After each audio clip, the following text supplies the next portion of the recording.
Hello नमस्ते, आप सभी का स्वागत है हमारे चैनल पे। और आज हम खिलजी वंश के अगले पार्ट की तरफ हम देखेंगे और देखेंगे कि किस प्रकार से अलाउद्दीन खिलजी अपने शासन व्यवस्था, अपने साम्राज्य को आगे बढ़ाता है, शासन व्यवस्था को चलाता है। इन सभी बातों की चर्चा आज इस वीडियो में देखेंगे और समझने का प्रयास करेंगे।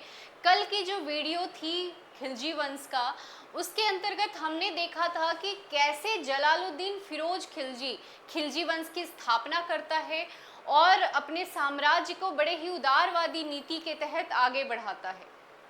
और 1296 में अलाउद्दीन खिलजी धोखे से जलालुद्दीन फिरोज खिलजी की हत्या कर देता है और उसके पश्चात दिल्ली सल्तनत पे अलाउद्दीन का शासन प्रारंभ होता है। और अपने शासन व्यवस्था को चलाने के क्रम में वो काफ़ी निरंकुशवादी अपनी शासन व्यवस्था चलाता है और कहाँ कहाँ पे वो अपना युद्ध कार्यक्रम चलाता है। इन सभी बातों की चर्चा आज इस वीडियो में हम देखेंगे। तो चलिए देखते हैं खिलजी वंश के अंतर्गत अलाउद्दीन खिलजी किस प्रकार से अपना पूरा शासन व्यवस्था चलाता है। जलालुद्दीन फिरोज खिलजी को हमने देख लिया। इनका जो शासन काल था वो 1290 से 1296 तक माना जाता है, क्योंकि 1296 में अलाउद्दीन खिलजी इनकी हत्या कर देता है और उसके पश्चात अलाउद्दीन दिल्ली सल्तनत की गद्दी पे बैठता है और अपना शासन प्रारंभ करता है। तो थोड़ा सा हम रिकॉल कर लेंगे कल के वीडियो की बातों को। तो सबसे पहले दिल्ली सल्तनत पे जलालुद्दीन फिरोज खिलजी की अपना शासन व्यवस्था प्रारंभ करता है। गुलाम वंश इससे पहले हुआ करता था और गुलाम वंश के अंतिम शासक क्यूमर्स उत्तराधिकारी थे। क्यूमर्स काफ़ी छोटे बच्चे, 3 साल के बच्चे थे और उनकी हत्या करने के पश्चात दिल्ली सल्तनत पे कौन बैठते हैं? जलालुद्दीन फिरोज खिलजी। और इस प्रकार खिलजी वंश की स्थापना हो जाती है और खिलजी वंश प्रारंभ होता है जलालुद्दीन फिरोज खिलजी के शासनकाल में। और जलालुद्दीन फिरोज खिलजी यहाँ पे कड़ा है, इस कड़ा और इलाहाबाद के कड़ा एवं मानिकपुर में अलाउद्दीन फिरोज खिलजी को नियुक्त करता है इक्तेदार के रूप में। किसके रूप में? इक्तेदार के रूप में नियुक्त करता है।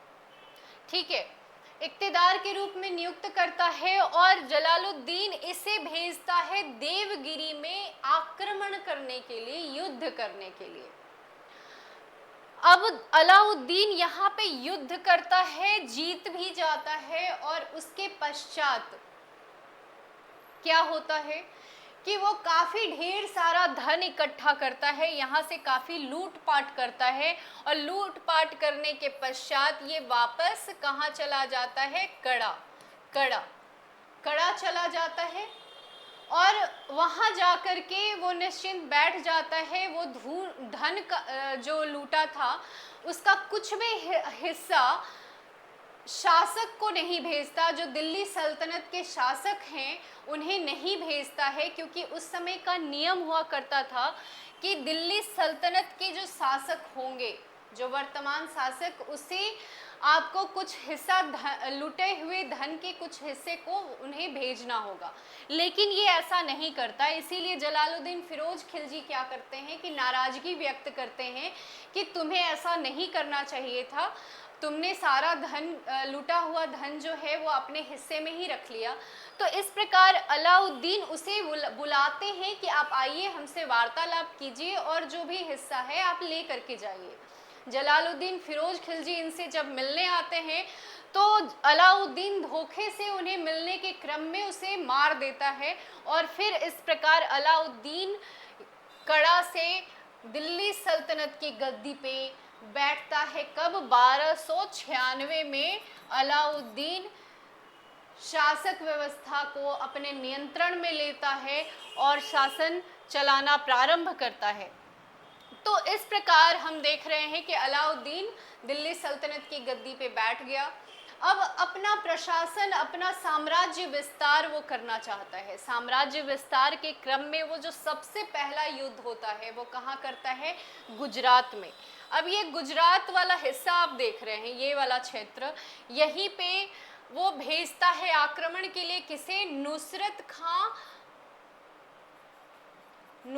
खां और उलुग खां।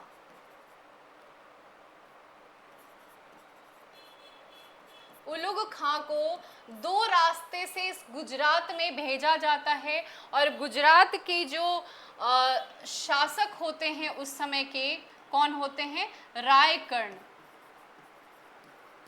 रायकर्ण होते हैं, ठीक है। और इस गुजरात में वो जानते हैं कि काफ़ी संपन्न क्षेत्र है गुजरात, काफ़ी यहाँ पे जो व्यवस्था है बहुत अच्छी है, संपन्न क्षेत्र है, यहाँ पे लूट का धन हमें अधिक से अधिक मिल सकता है। तो यहाँ पे जा कर के वो आक्रमण के लिए भेजता है दो रास्ते से, उलुग खां और नुसरत खां को। और रायकर्ण इसके युद्ध का सामना नहीं कर पाता है, उनका सामना नहीं कर पाता है और वो भाग खड़ा होता है। और वो भाग करके कहाँ पहुँचता है? देवगिरी। यहाँ पे ये देखें तो ये देवगिरी है और यहाँ पे वो जा कर के छिप जाता है। देवगिरी में उसे छिपा लिया जाता है रायकर्ण, और अपनी बेटी के साथ वो दोनों वहाँ जा कर के देवगिरी में छिप जाते हैं। इस प्रकार गुजरात के आक्रमण में जीत होती है नुसरत खां की, और यहाँ पे काफ़ी ढेर सारा धन इकट्ठा करता है, लूटता है। और इसी लूट के क्रम में, धन इकट्ठा करने के क्रम में यहाँ से मलिक काफूर को खरीदता है। मलिक काफूर को खरीदता है जिसे 1000 दिनारी कहा जाता है। 1000 दिनार में उसे खरीदा जाता है, इसलिए इसे 1000 दिनारी बोला जाता है। और उसे फिर सौंप देता है अलाउद्दीन खिलजी के पास। कहाँ? अलाउद्दीन खिलजी के पास 1000 दिनारी को सौंप दिया जाता है, जिसे मलिक काफूर कहा जाता है। यही मलिक काफूर जो है वो पूरे दक्षिण भारत में युद्ध करने में अलाउद्दीन खिलजी का काफ़ी मदद करता है और साम्राज्य विस्तार में इसका हेल्प करता है। तो इस प्रकार नुसरत खां ही होता है जो मलिक काफूर को खरीद करके अलाउद्दीन को सौंपता है। इसी गुजरात से खरीदा जाता है। अब बोले तो गुजरात का युद्ध वो सफल होता है। उसके पश्चात जो युद्ध किया जाता है रणथंभौर में। अब रणथंभौर में हम देखें तो रणथंभौर आप मान लें यहाँ पे है रणथंभौर। रणथंभौर के राजा कौन होते हैं? हम्मीर देव। अब अलाउद्दीन इस रणथंभौर में युद्ध करने के लिए भेजता है, यही उलुग खां और नुसरत खां को भेजा जाता है। अब ऐसा कहा जाता है कि लगभग 1 साल तक युद्ध चलता है, लेकिन बहुत ही मुश्किल का सामना करना पड़ता है इनके साथ युद्ध के क्रम में और जीत नहीं पाते हैं। लेकिन इस हम्मीर देव के जो प्रधानमंत्री होते हैं रणमल, जिनका नाम है रणमल, ये जाकर के मिल जाता है अलाउद्दीन खिलजी का। अलाउद्दीन खिलजी ऐसा देखता है कि ऐसा क्या है कि यहाँ पे युद्ध में हम जीत नहीं पा रहे हैं। इसमें नुसरत खां की हत्या भी हो जाती है, इस युद्ध के क्रम में वो मारा जाता है और फिर वापस अलाउद्दीन खुद वो युद्ध लड़ने के लिए आता है। और उसी क्रम में रणमल मिल जाता है अलाउद्दीन खिलजी के साथ और फिर रणथंभौर में जीत होती है अलाउद्दीन खिलजी की। और जैसे ही रणथंभौर में उन्हें पता चलता है हम्मीर देव की पत्नी को कि अब हम पराजित हो चुके हैं, तो जितने भी उनके साम्राज्य में जो महिलाएं थीं, जो उनकी पत्नी के साथ जो और भी लोग जो रानियां थीं, उन सब जा कर के वो जौहर कर लेते हैं क्योंकि उन्हें अपना इज्जत बचाना मुश्किल होता है अलाउद्दीन खिलजी के लिए। और रणथंभौर में ही सबसे पहला जौहर का उदाहरण मिलता है। जौहर, जौहर जो अपने सतीत्व की रक्षा के लिए, अपनी इज्जत की रक्षा के लिए महिलाएं आग में कूद करके अपने आप को सौंप देती हैं और इसी जौहर के तहत अपने आप को अग्नि में प्रवेश कर लेती हैं और इसी रणथंभौर में सबसे पहला उदाहरण मिलता है जौहर का। उसके पश्चात आप देखते हैं चित्तौड़ में भी रानी पद्मिनी जो होती हैं, पद्मावत, आपने देखा है, एक मूवी भी आई थी पद्मावती, तो उसमें भी आपको बताया गया है कि किस प्रकार जौहर करती हैं। तो इस प्रकार अगर क्वेश्चन पूछा जाए कि सबसे पहला उदाहरण जौहर का कहाँ से मिलता है, तो रणथंभौर से ही मिलता है। तो रणथंभौर में इस प्रकार पराजय हो जाती है हम्मीर देव की और लगभग 1 साल में ये युद्ध पूरा चलता है और 1301 में पराजय होती है हम्मीर देव की और इस प्रकार अलाउद्दीन खिलजी जीत जाते हैं। और रणथंभौर के पश्चात जो युद्ध होता है वो चित्तौड़ का होता है। यहीं पे चित्तौड़ है। चित्तौड़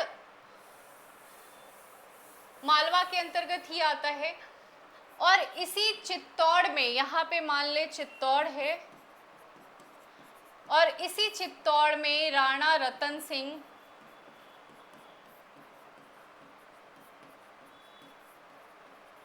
यहाँ के शासक हुआ करते थे उस समय अलाउद्दीन खिलजी के क्रम में। और उस समय ऐसा कहा जाता है कि रानी पद्मिनी की खूबसूरती से मोहित होकर के अलाउद्दीन खिलजी यहाँ पे आक्रमण करता है। सबसे पहले तो राणा रतन सिंह से मिलने आता है अलाउद्दीन खिलजी और इसी मिलने के क्रम में धोखे से उनका किडनैप कर लेता है, उन्हें अपहरण करके ले जाता है और रानी पद्मिनी को एक संदेश भेजता है कि अगर आप राजा को सुरक्षित चाहती हैं तो आप यहाँ पे आ जाइए, आप अपने आप को सौंप दीजिए। तो रानी पद्मिनी अपनी काफ़ी सहेलियों के साथ, अन्य रानियों के साथ वो वहाँ पे पहुँचती हैं अपने पहचान को छुपा करके और फिर राणा रतन सिंह को छुड़ा करके ले करके जाती हैं वापस। और फिर उसके बाद अलाउद्दीन खिलजी काफ़ी आग बबूला होता है और उसके पश्चात वो आक्रमण करता है और आक्रमण करने में राणा रतन सिंह लगभग 7 महीने तक युद्ध चलता है और 7 महीने के पश्चात राणा रतन सिंह अपना पराजय स्वीकार करता है। और जैसे ही रानी पद्मिनी को पता चलता है कि अब हमारी पराजय हो चुकी है तो वो भी अन्य रानियों के साथ, अपनी सहेलियों के साथ वो जाकर के जौहर कर लेती हैं। तो इस प्रकार चित्तौड़ पे भी उनकी विजय हो जाती है। अब देखा जाए तो इतना राजपूताना साम्राज्य को जीतने के पश्चात जितने भी राजपूत लोग होते हैं, जितने भी राजपूताना साम्राज्य होता है, वो अपना पराजय स्वीकार करते जाते हैं। अब मालवा में जो महलक देव हैं, महलक देव, यहाँ पे मालवा है। अब यहाँ पे मालवा में महलक देव वो स्वीकार नहीं करते हैं, अपना पराजय स्वीकार नहीं करते हैं और वो युद्ध लड़ना चाहते हैं। तो यहाँ पे आक्रमण किया जाता है अलाउद्दीन खिलजी के तरफ से और महलक देव फिर आक्रमण में हार जाते हैं और इस प्रकार मालवा में भी उनकी विजय हो जाती है अलाउद्दीन खिलजी की। और इस प्रकार आगे बहुत सारे युद्ध होते चले जाते हैं और मालवा विजय के पश्चात वो फिर देवगिरी पहुंचता है युद्ध करने के लिए, देवगिरी। अब देखें कि देवगिरी में इससे पहले भी वो युद्ध करता है। अब इस देवगिरी में जब युद्ध करता है तो जीतने के पश्चात जो यहाँ के राजा होते हैं, रामचंद्र देव, देवगिरी के राजा कौन होते हैं? ये देवगिरी है। देवगिरी के राजा होते हैं रामचंद्र देव। इन्हें क्षमा कर करके फिर से उन्हें शासन व्यवस्था वापस कर दिया जाता है रामचंद्र देव को, और इन्हें बोला जाता है कि आप अपने भू राजस्व नीति में बदलाव करें और भू राजस्व दर हमें कुछ भेजें। तो इस प्रकार रामचंद्र देव स्वीकार करते हैं, और लेकिन बीच में क्या होता है कि फिर वो देना बंद कर देते हैं। जो भी भू राजस्व दर होता है वो देना बंद कर देते हैं। तो इस प्रकार फिर से आक्रमण होता है अलाउद्दीन खिलजी का, और इस प्रकार रामचंद्र देव फिर से हार जाते हैं देवगिरी पे। और यहाँ पे रामचंद्र देव फिर अपना जो हार वो स्वीकार करते हैं, पराजित होते हैं, लेकिन इन्हें फिर से गद्दी वापस कर दी जाती है और इसे राय रायन की उपाधि दी जाती है। किसकी उपाधि दी जाती है? राय रायन की उपाधि दी जाती है रामचंद्र देव की। और इससे वो इतना प्रसन्न होता है कि अपने जीवन पर्यंत अलाउद्दीन के विरोध में कभी खड़ा नहीं होता है रामचंद्र देव। और रामचंद्र देव ही ऐसा है जो बाद में चल करके वारंगल के युद्ध में अलाउद्दीन खिलजी का सहयोग भी करता है।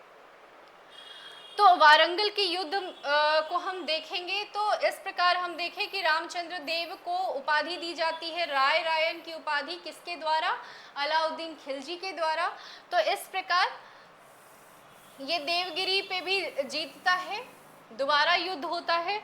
और फिर उसके बाद वारंगल का युद्ध, वारंगल का युद्ध जो होता है वो यहाँ पे देखें तो यहाँ पे कुछ आप देखेंगे वारंगल है, यहाँ पे वारंगल का युद्ध होता है।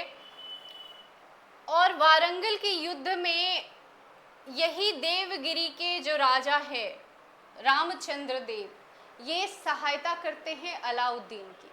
वारंगल का युद्ध एक कुछ साल पहले भी वो करते हैं जिसमें वो हार जाते हैं।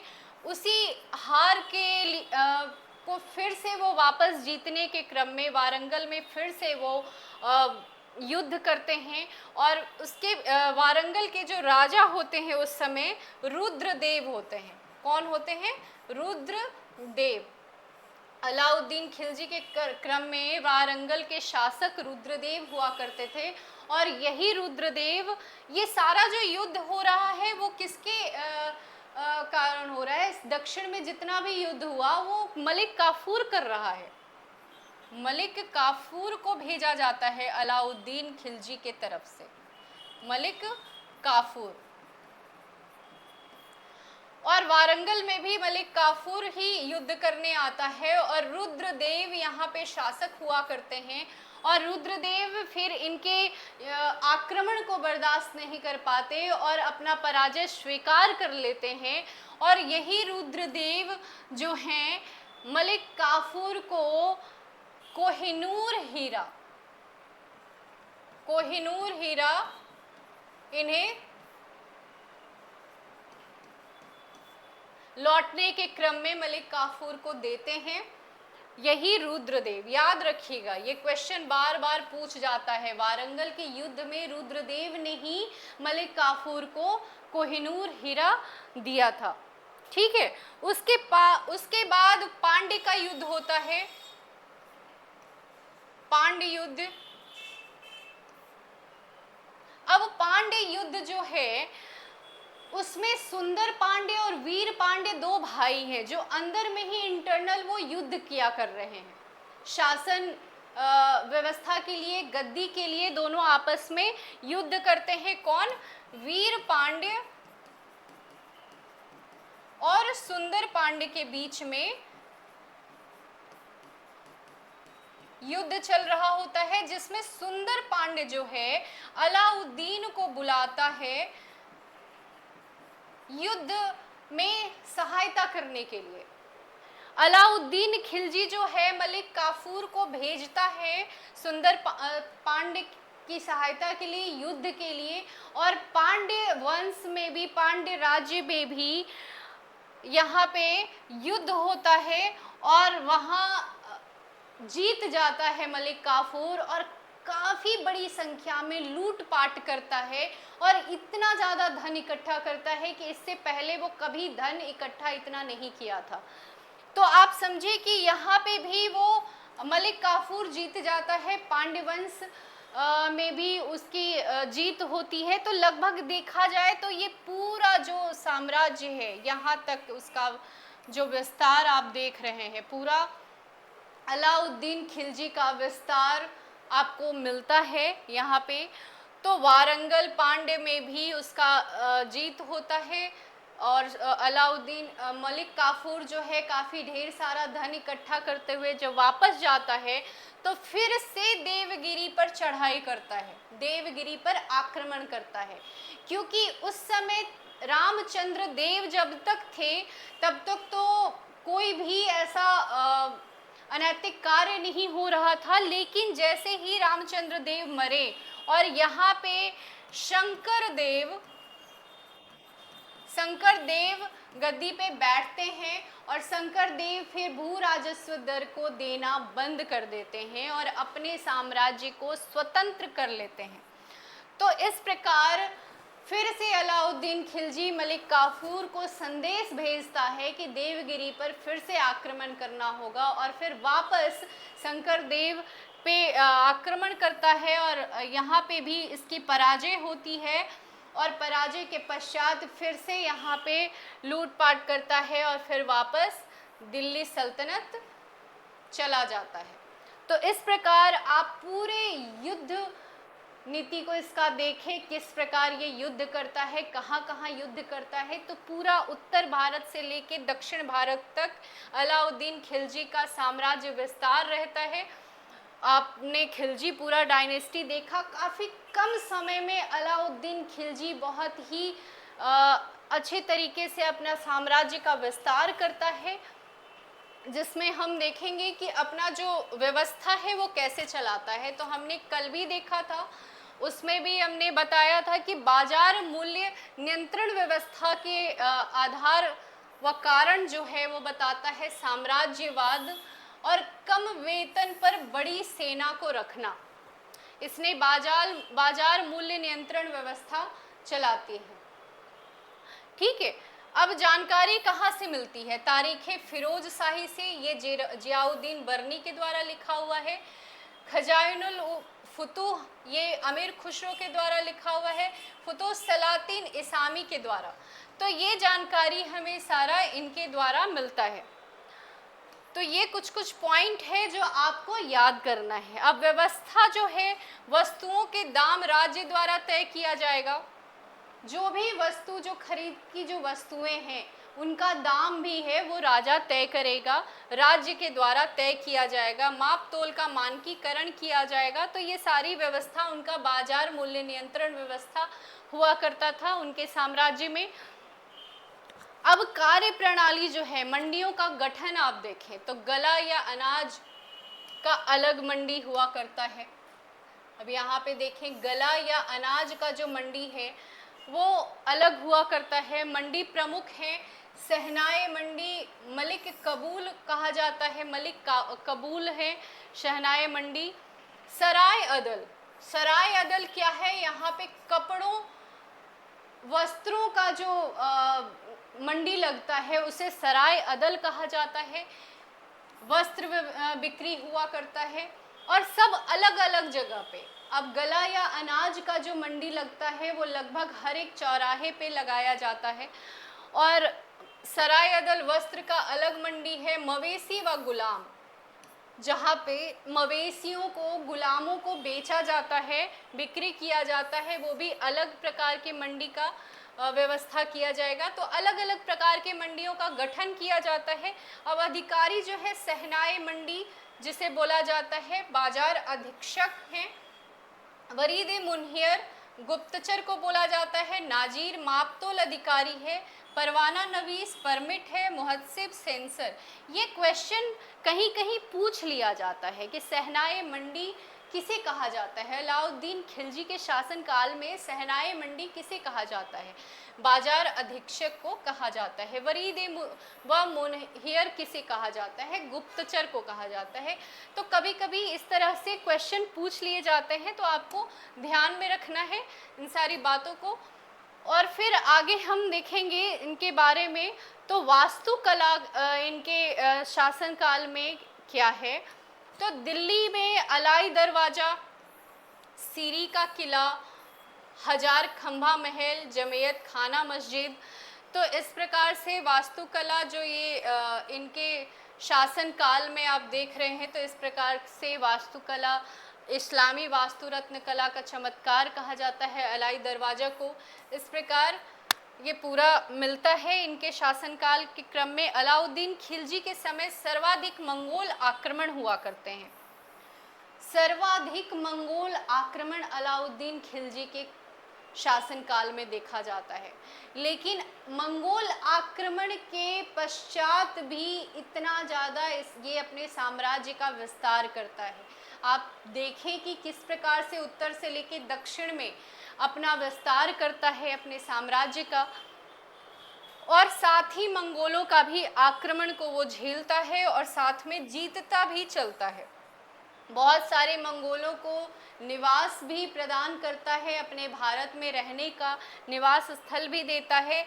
मंगोलों को नए मुसलमान के तौर पे उसे मुसलमान अधिग्रहण करने के लिए बोला जाता है, और वो नए मुसलमान के तौर पे नवीन मुसलमान बोलते हैं।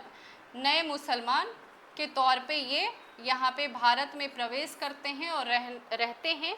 लेकिन लगातार अलाउद्दीन खिलजी के समय मंगोल आक्रमण चलता ही रहता है। यूरोपीय यात्री मार्को पोलो इनके शासनकाल में आते हैं, और पांड्य राज्य जहाँ पे अलाउद्दीन खिलजी का आक्रमण होता है, उन सभी बातों का चर्चा मार्को पोलो करता है अपने जो यात्रा वृतांत में वो लिखते हैं।